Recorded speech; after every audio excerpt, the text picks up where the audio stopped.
Traffic children park আমরা তৈরি করতে যাচ্ছি ঢাকা শহরের বিভিন্ন জায়গায়। ঢাকাবাসীর ভেতরে সামগ্রিকভাবে সকলের ভেতরেই ট্রাফিক সচেতনতা তৈরি করা, রোড সেফটির ব্যাপারে এবং রোড ইউজের ব্যাপারে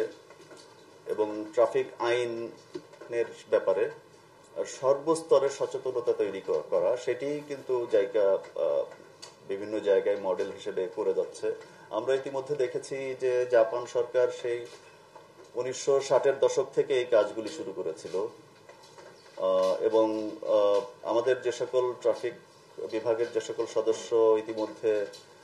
বিভিন্ন জায়গায় প্রশিক্ষণ গ্রহণ করেছেন, তাদের মতামত অনুযায়ী আমাদের কাছে মনে হচ্ছে যে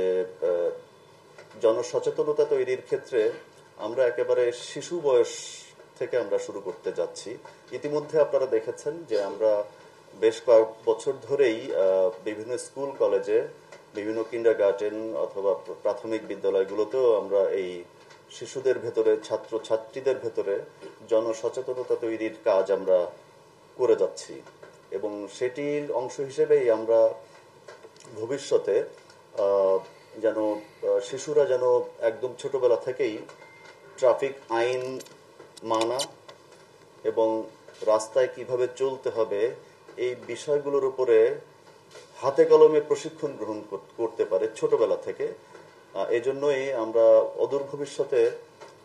ট্রাফিক চিলড্রেন পার্ক আমরা তৈরি করতে যাচ্ছি ঢাকা শহরের বিভিন্ন জায়গায়। তার পাশাপাশি জাইকার সহায়তায় আমরা